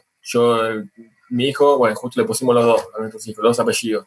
Yo tengo Salvador, el más grande. Salvador, le ponía el mío solo, Servín. Bueno, tiene 3 años, no va a poder, pero capaz que a los 12 es menor de edad, no puede ejercer por sí mismo los derechos. Pero a los 12 tiene grado de edad y grado de madurez suficiente como para ir al juez y decirle, mira, yo sí quiero ponerme también el de mi mamá. Bueno, si se comprueba, es mucho más abierto, ¿se entiende? No es algo tan tajante de edad, sino que en los casos en que te habilita la ley, como en este caso, si se demuestra que tiene la madurez suficiente, se le puede ejercer por sí mismo ese derecho. ¿Está bien? O, por ejemplo, una persona adoptada, un menor adoptado, si tiene edad y madurez suficiente, puede tener acceso al expediente de adopción y ver quiénes son sus padres biológicos. ¿Está bien? Bueno, a lo largo de todo el código se va previendo estas posibilidades. Eso como novedad, no está en el cuadernillo que tienen ustedes. Entonces, personas por nacer, los menores de edad y las personas con capacidad restringida o personas con incapacidad. Esto hoy por hoy, pero es similar un poco a lo que tienen ustedes ahí. Hoy por hoy. Incapaces de ejercicio, de hecho, de ejercer por sí mismos esos derechos. Personas con capacidad restringida y personas con incapacidad. Ahí tienen ustedes la demencia, el concepto de lo que es demencia. Cuando una persona es demente. Cuando por causa de enfermedades mentales o de toxicológica o lo que fuere, la persona no tiene aptitud de dirigir su persona o administrar sus bienes. Hoy por hoy el concepto es similar. Y tiene dos elementos, un criterio biológico y un criterio jurídico. Cuando una persona puede ser declarada incapaz por demencia o con una capacidad restringida, vamos a ver, cuando por una causa de enfermedades mentales o de toxicológico, no puede administrar su persona o dirigir sus bienes. Entonces, la pata biológica es la enfermedad mental. Y la pata jurídica es que esa enfermedad mental no basta. Además de tener esa enfermedad mental, no puede dirigir su persona o momento yo lo he discutido con amigas mías, me acuerdo de la secundaria, que son psiquiatras, que dicen, ¿cómo? Pero con el examen solamente del psiquiatra a la persona ya podés declararla incapaz, ¿cómo que no? Y no, porque por empezar, ¿cuántos de nosotros no estamos en nuestro perfecto estado de lucidez mental, no? O sea, hay muchísima gente, ¿está bien? Más de uno seguramente no lo estemos. No basta solamente con no estar del todo bien, por hablar lisa y llanamente, espero que nadie esté grabando esta clase, de la cabeza, con tener alguna enfermedad mental o alguna deficiencia mental. Además, esa causa tiene que generarte no poder administrar tu persona o tus bienes. ¿Entiendes? Lo que me decía esta compañera mía, esta amiga psiquiatra, ¿qué riesgo corremos si solamente nos basamos en el dictamen médico, en el peritaje psiquiátrico de la persona que dice, sí, tiene una enfermedad mental? Entonces que la declaramos incapaz. ¿Y qué trae muchas veces a colación esto? ¿Qué conlleva esto? A una persona que la declaran demente, muchas veces, ¿qué le pasa?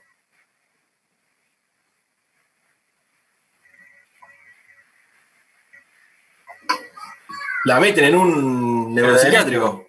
La meten en un neuropsiquiátrico. Entonces yo le decía a mi amiga, básicamente te está privando de la libertad, no un juez, un médico.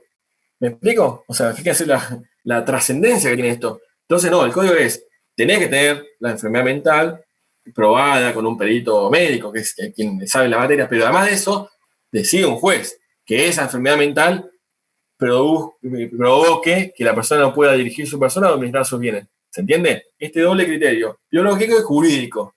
¿Está bien? Si el médico te dice, no, esta persona está bien, ya está. Pero si te emite un dictamen de que tiene alguna discapacidad, alguna enfermedad mental, bueno, con eso además tiene que generarse el otro para que se pueda declarar una incapacidad. ¿Se entiende hasta ahí? Y hoy por hoy, de nuevo, bueno, eso es cuando el cuadernillo ustedes, cuando dijo código, habla de demencia. Hoy por hoy hablamos de capacidad restringida o personas con incapacidad. La persona con capacidad restringida se le restringe la capacidad para determinados actos. El juez, producto de esa dificultad mental, de esa enfermedad mental, para determinados actos el juez le restringe esa capacidad y le nombra, hoy por hoy, las figuras novedosas, un sistema de apoyo. ¿Qué apoyos son? Personas que complementan la voluntad de esa persona con incapacidad restringida. Supongamos, ahora vamos a los pródigos. Los pródigos son las personas que dilapidan su patrimonio, los adictos al juego, ¿está bien? Que exponen a su patrimonio, toda su familia, a la ruina. Bueno, no tiene capacidad, por ejemplo, para hacer una compraventa, una operación. Le restringe respecto a compraventas, a poder disponer de sus bienes, le nombra un apoyo, una capacidad restringida. Le restringe esa partecita y le nombra un apoyo. Bueno, tu tío, no sé el que fuere, te complementa la voluntad. Para poder vender tenés que tener también el aval de tu apoyo, tu persona que te asiste. Capacidad, quédense con ese concepto, capacidad restringida.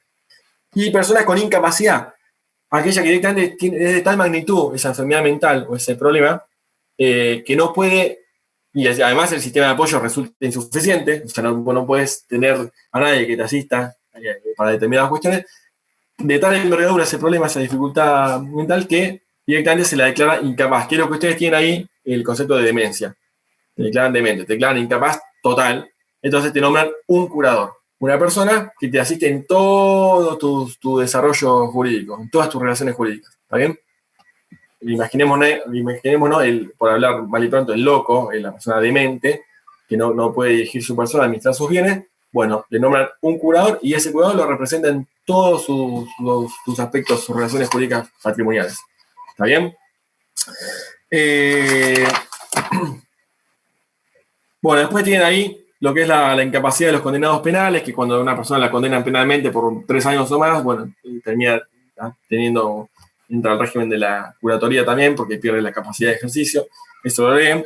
Y vamos a los representantes de los incapaces de hecho o de ejercicio, ¿no? ¿Quiénes representan a los incapaces, a los que no tienen capacidad de ejercicio, a los que no tienen capacidad de hecho? ¿Quiénes nos representan? A ver.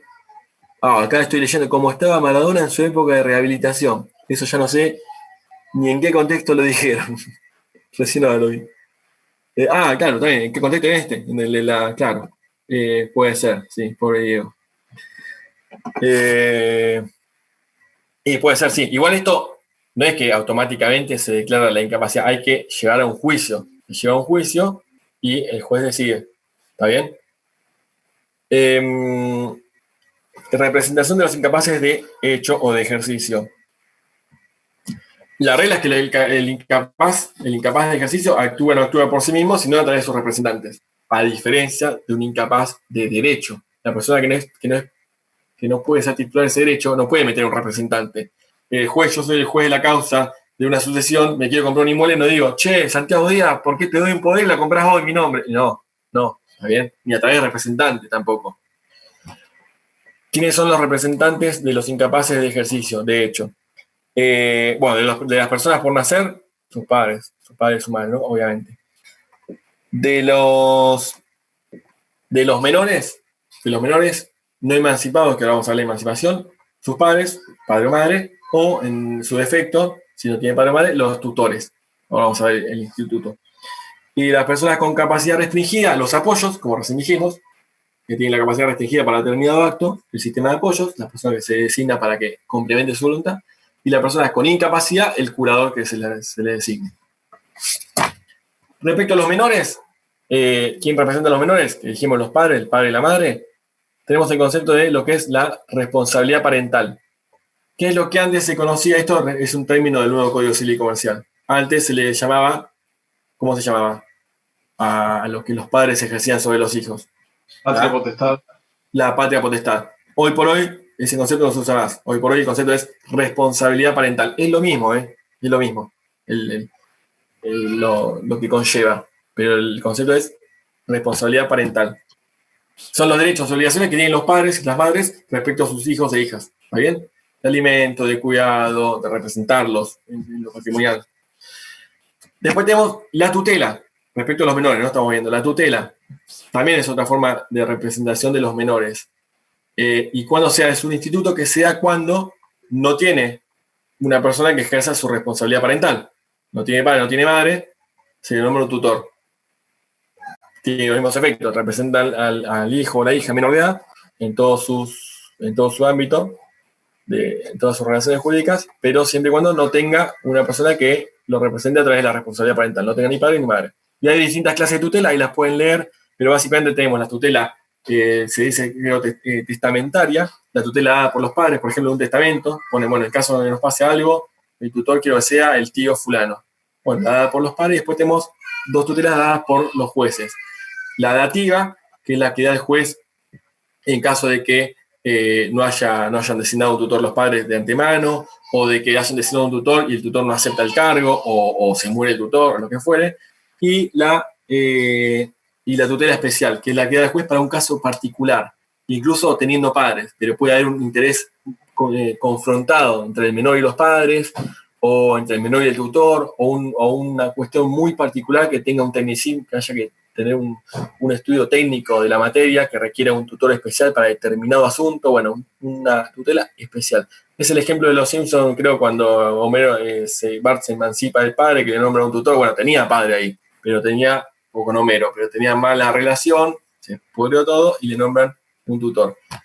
Para los que son fanáticos de los Simpsons, como yo. Siempre contamos algún ejemplo.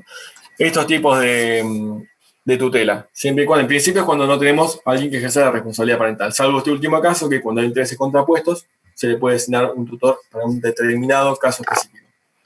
Y por último, la curatela. La curatela, bueno, como dijimos, en el Código de Vélez, que lo tiene ahí, la demencia era la persona que por enfermedades mentales no tiene aptitud de dirigir su persona o administrar sus bienes, se le nombra un curador. Ya más o menos lo dijimos, vamos a pasarlo más rápido. Después tenemos el cese de la incapacidad de ejercicio. ¿Cuándo cesa la incapacidad de ejercicio? Cuando una persona que no tiene capacidad de obrar por sí mismo, ¿cuándo la tiene? ¿Cuándo sí tiene capacidad? ¿Cuándo cesa la incapacidad de ejercicio? De las personas con capacidad restringida y con incapacidad, o de los dementes, como tiene ahí en el Código Viejo, por el restablecimiento de su salud. declarado también judicialmente. Así como el único que te quita esa capacidad es el juez a través de una sentencia, el que te la restablece también es el juez a través de una sentencia. ¿Está bien? Entonces, los dementes, como en el caso de ustedes, que en el cuadernillo, como en el caso de ustedes, digo, el cuadernillo que tienen, no de la demencia de ustedes.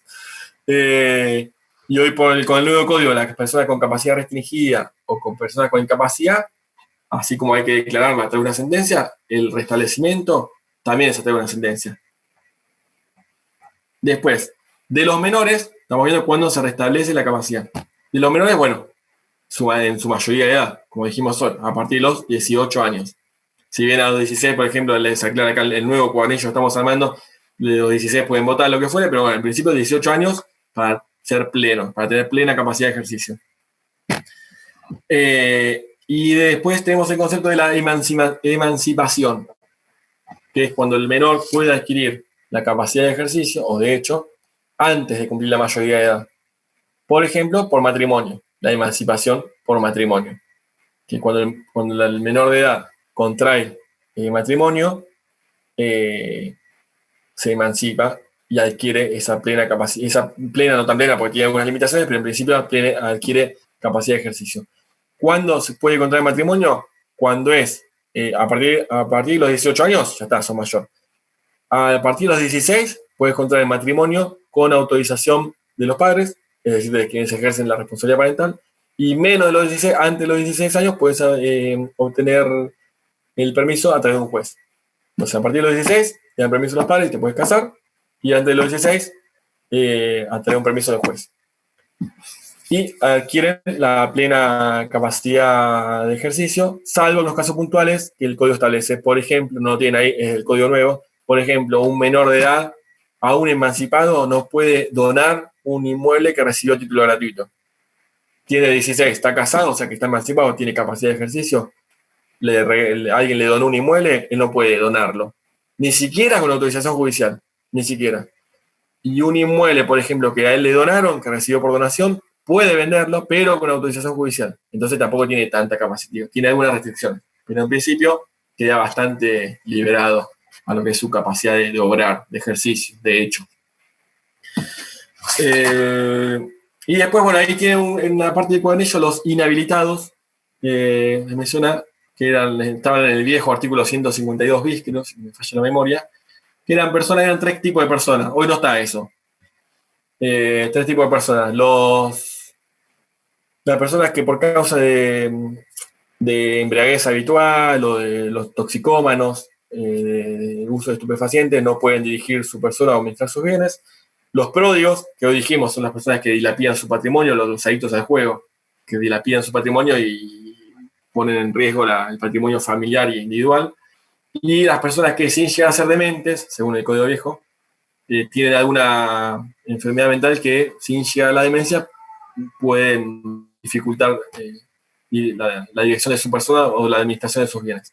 Hoy por hoy el Código no tiene esa figura, solamente, en realidad sí la tiene, pero solamente respecto a los pródigos. Respecto a los toxicómanos o las personas que tienen dificultades con el alcohol, o la persona que sí llega a ser demente, bueno, eso ya está regulado. Es con el sistema de apoyo que dijimos hoy, los que tienen capacidad restringida o incapacidad. Y respecto a los pródigos, bueno, da la definición de que la persona, como dijimos recién, que no puede, porque pone en riesgo su patrimonio de su familia, y se le nombra un apoyo o un curador, depende de la gravedad del asunto. Pero bueno, más o menos mantiene la figura solamente respecto a los pródigos, con eso quédense. Los otros dos incisos no está más, el nuevo código.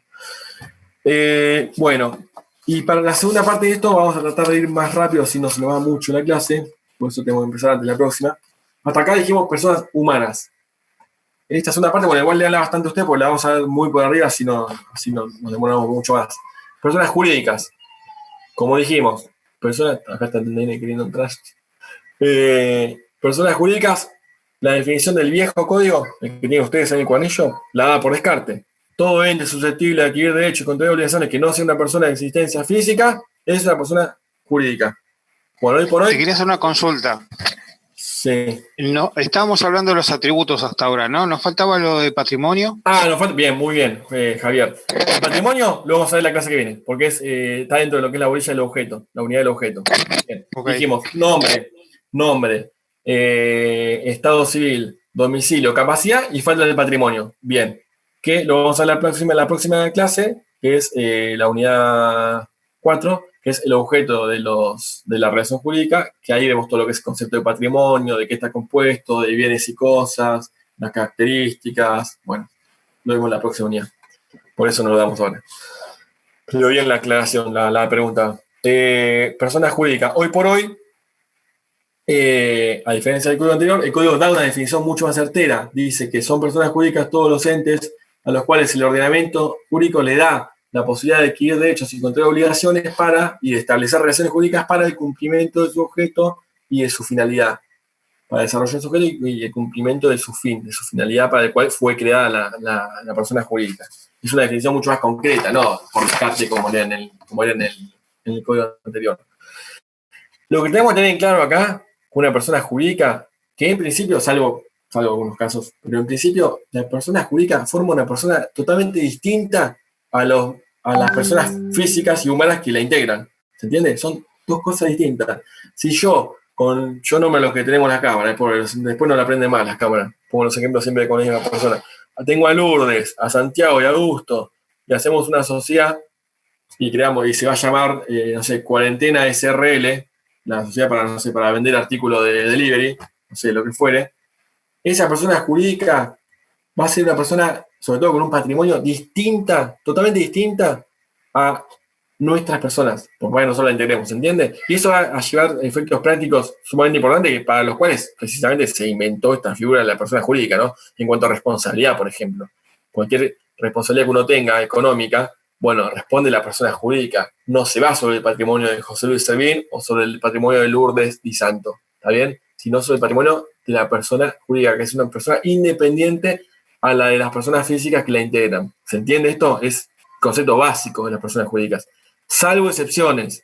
Hay por ejemplo, algunas sociedades que también se puede ir contra la persona física que integra a la persona jurídica. Pero bueno, en principio, no. Fíjense con esa idea. ¿Las de hecho? Claro, las de hecho, tal cual. La sociedad de hecho, tal cual.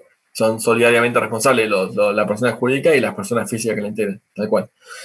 Después se tiene un pequeño raconto de lo que es el derecho de la asociación y la personalidad jurídica, que le dice con ello, no hay que confundir el derecho a asociarse con fines útiles, que está consagrado en la Constitución Nacional, que dice todos los ciudadanos de la nación gozan de los siguientes derechos conforme a un ejercicio regular, entre ellos, asociarse con fines útiles. Dice, no hay que confundir eso, que es algo mucho más genérico, son las personas relacionándose para recrearse, para desarrollarse, para cuestiones médicas, sociales, culturales, educativas, reunirse. Es un concepto mucho más amplio, el tema de asociarse con fines útiles. No hay que confundirlo con el de personalidad jurídica, que no toda simple asociación de personas requiere crear esta personalidad jurídica de la que estamos hablando. Cuando ese rejunte de personas perdura en el tiempo, tiene una administración más o menos compleja, tienen una necesidad de generar relaciones jurídicas con otras personas, tiene un estatuto, una forma de funcionar, ahí se crea, a través de esta abstracción, se le da personalidad jurídica y se crea esta persona nueva. ¿Se entiende? Eso es bastante sencillo. Después tenemos una clasificación y vamos a tratar de ir lo más rápido posible. Clasificación de las personas jurídicas. La distingue acá entre públicas y privadas. Le distingue el viejo guanillo y el nuevo también que estamos armando. En las públicas, la creación, existencia, funcionamiento interviene el Estado y se rigen por el derecho público. Y las personas jurídicas privadas, la creación, el funcionamiento, el desarrollo de la persona jurídica lo hacen los particulares y se rigen por el derecho privado, no el derecho público. Y la finalidad también es distinta. La finalidad de las personas jurídicas públicas es una finalidad inmediata de satisfacer un interés colectivo, un interés estatal, público. En cambio, las personas jurídicas privadas, la finalidad es satisfacer intereses privados, por más que indirectamente se genere un interés colectivo, no sé, una asociación de fútbol o una empresa médica privada, indirectamente satisface un interés colectivo, pero no de forma directa como es una persona jurídica pública. Que ahora vamos a ver cuáles son cada una. Las personas jurídicas públicas, por ejemplo, ¿quién puede ser? El Estado, El Estado. Por ejemplo, ¿a qué nivel? la municipalidad. La municipalidad, perfecto. Una ONG. Bien, el municipio, la Ciudad de La Plata, Municipalidad de La Plata es una persona jurídica de carácter público. La finalidad, como recién dije, obviamente inmediata es satisfacer intereses colectivos públicos, ¿no? Yo tengo un conflicto, ¿yo puedo llevar a juicio a la municipalidad, por ejemplo, ya que entramos en ese terreno? Sí, Sí, supongo que sí. Bien. supongo. ¿Cómo hace la carátula, los autos de juicio? José Luis Servín contra ¿quién? La Municipalidad de La Plata. Bueno, bien, muy bien. Contra Municipalidad de La Plata sobre tal cosa. Por un amparo, no sé, los famosos apremios. Los apremios son cuando el Estado te quiere ejecutar los impuestos. Provincia de Buenos Aires con Augusto sobre apremio por tal impuesto que debes. Entonces, el Estado nacional, el Estado provincial, el Estado, los municipios, la Iglesia católica, los entes autárquicos, que son descentralizaciones del Estado, por ejemplo, una universidad. Bueno, todos son personas jurídicas de carácter público. Ustedes saben, por ejemplo, que, y me voy yendo un poco de tema, si yo llevo a juicio a la municipalidad, ¿a qué fuero va eso? ¿A quién es competente? ¿Quién es el juez? ¿En qué ámbito de la justicia resuelve los conflictos entre el particular, en este caso yo, supongamos José Luis Servín, y la Municipalidad de La Plata? ¿Me suena? ¿Un juez provincial? Un juez provincial, sí, pero ¿qué rama de la justicia? Por ejemplo, está derecho penal, derecho civil, un juez comercial, un juez civil y comercial, un juez penal, un juez de familia, un juez laboral. Y penal creo que no, me imagino que debe ser civil y comercial. No. Está bien. Hoy por hoy la justicia, esto es bastante nuevo, igual las tiene ya 15, 20 años. La rama del derecho que regula, o sea, el derecho de... ¿Constitucional será? No. La parte del sistema judicial que regula las relaciones entre los particulares y el Estado es la justicia contencioso administrativa. No sé si alguna vez se escuchó hablar. Justicia, el fuero contencioso administrativo. Así como hay un juzgado civil y comercial número 1, 2, 3, 4 acá en La Plata, hay juzgado contencioso administrativo número 1 y 2 creo que en La Plata. ¿Está bien? ¿Y cuál es la competencia de esos juzgados? Resolver litigios entre una persona humana, una persona física humana, Santiago Díaz, y una persona jurídica, que es el Estado, a su nivel municipal o provincial en este caso. ¿Se entiende? Agustín, no sé si la vez pasada se presentó y lo dijo, pero Agustín López Coppola, el otro profesor que da clases, que damos con él, es juez contencioso administrativo. Así que cualquier pregunta de esto, yo no soy palabra autorizada para hablar de esto, él se lo puede decir mucho mejor. En Bahía Blanca, él es titular de un juzgado contencioso administrativo de Bahía Blanca. Digo que es nuevo porque antes era una competencia originaria de la Corte. Antes los conflictos que había entre el particular y el Estado era directamente lo resolvía la Corte de Justicia, la Suprema Corte de Justicia. Se crearon con la reforma de la Constitución Provincial del 94, se crearon estos fueros, bueno, hubo todo un conflicto político y judicial en el medio, tardaron varios años en implementarse y finalmente se pusieron en práctica en el 2003, creo. Bueno, personas jurídicas públicas y personas que después lo vamos a ver, hablando de esto del contencioso administrativo y eso, lo vamos a ver en la unidad de contratos. Creo hay una parte de contratos administrativos, que son los contratos que celebra la administración pública como órgano político, que son contratos distintos al resto de los contratos que uno puede conocer dentro de lo que es el derecho privado, que tienen lo que se dice un régimen exorbitante, un régimen fuera de lo común, contratos que entre nosotros, entre privados, tendrían cláusulas violatorias de toda la norma jurídica, bueno, pero son contratos especiales que por una particularidad de que una de las partes es la administración pública, actuando como tal, tiene un régimen especial. Y bueno, quien regula eso de última instancia en materia judicial es el contencioso administrativo. Me estoy adelantando, lo vemos en las próximas clases. Personas jurídicas de carácter privado, como hoy recién alguien dijo, bueno, las sociedades comerciales, las fundaciones, las asociaciones, el consorcio de propietarios de un edificio. Bueno, y ahí tienen, de eso ya casi que léanlo, la distinción entre asociaciones civiles, fundaciones y sociedades. Léanlo, no es tan difícil, la característica de cada una.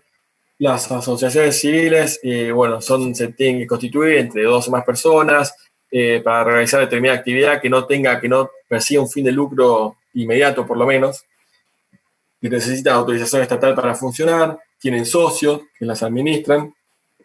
Las fundaciones es similar, pero proviene de la voluntad generalmente, la fundación de una única persona que tiene la arma para tener con motivos altruistas de beneficencia, por ejemplo, no sé, la fundación del Pupi Zanetti, que no tiene socios, sino personas que desarrollan la voluntad del fundador. Tampoco tienen fin de lucro, obviamente. Y las sociedades comerciales, a diferencia de las dos que dijimos recién, son aquellas que son creadas, que están tipificadas en la ley, en sociedades comerciales, por las cuales las personas que la integran se comprometen a realizar aportes a esa sociedad para soportar las pérdidas y compartir las ganancias que produzca esa sociedad comercial. Obviamente tiene fin de lucro, y hablar es el fin inmediato. Y bueno, no sé, tienen algunas características en común, otras no tanto, eso lo pueden ir leyendo y hacer la distinción. Consulta, habla de personas de existencia ideal. Sí, o personas jurídicas, es lo mismo. Es lo mismo. Personas de existencia ideal o personas jurídicas. Sí, antes se decía de ideal, hoy por hoy se dice jurídicas, pero son términos equivalentes. Lo mismo. Okay.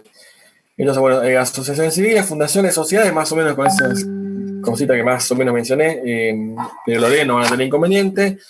Y bueno, después, listo. Los atributos de la persona jurídica para tener nombre, capacidad, obviamente capacidad la capacidad de ejercicio es a través de sus representantes, lógicamente, y la capacidad de derecho de la persona jurídica va a estar determinada por el objeto de la persona, para qué se la creó. ¿Para qué se la creó? Digo, una sociedad comercial, por ejemplo, tiene que tener el objeto bien determinado para comerciar electrodomésticos. No puede decir para actividades comerciales. No, tiene que ser bien específico. Entonces, la capacidad de derecho va a ser para comerciar electrodomésticos. No podés hacer un servicio de sepelio, esa sociedad. ¿Se entiende? Porque está fuera de su objeto. ¿Está bien?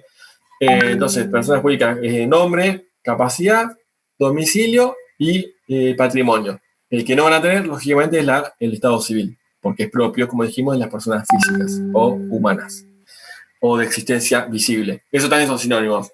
Persona jurídica o de existencia ideal, por un lado, y persona física, humana o de existencia visible, también se refiere a lo mismo. Bueno, vamos a cortar por acá. Esta última parte que la dijimos un poco más por arriba, léanla bien. La unidad que viene, seguramente de Agustín, o si no yo, vamos a ver la unidad 4, que es el objeto de la relación jurídica. Dijimos, relación jurídica, este vínculo existente entre el titular de un derecho subjetivo y el titular de un deber. Y los tres elementos son sujeto, que lo vemos hoy, objeto y la causa. La causa, ¿de dónde deriva? ¿Por qué alguien le debe algo a alguien? ¿De dónde viene? La clase viene objeto, que es lo que es patrimonio. Es lo mismo. Va a estar dentro de eso.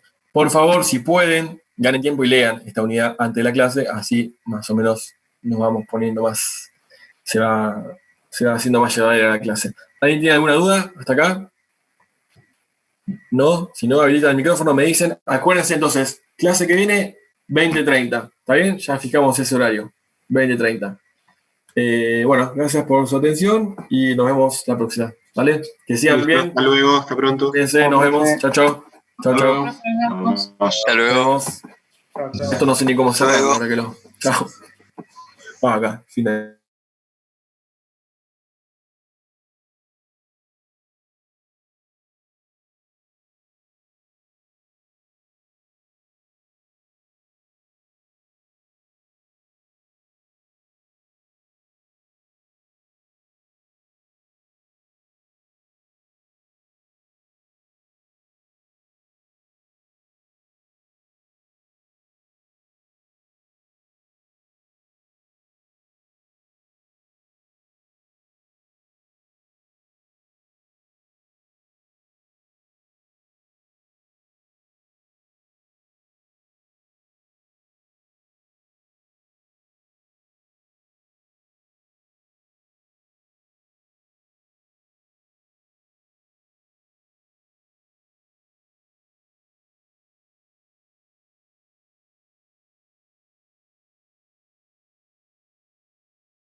you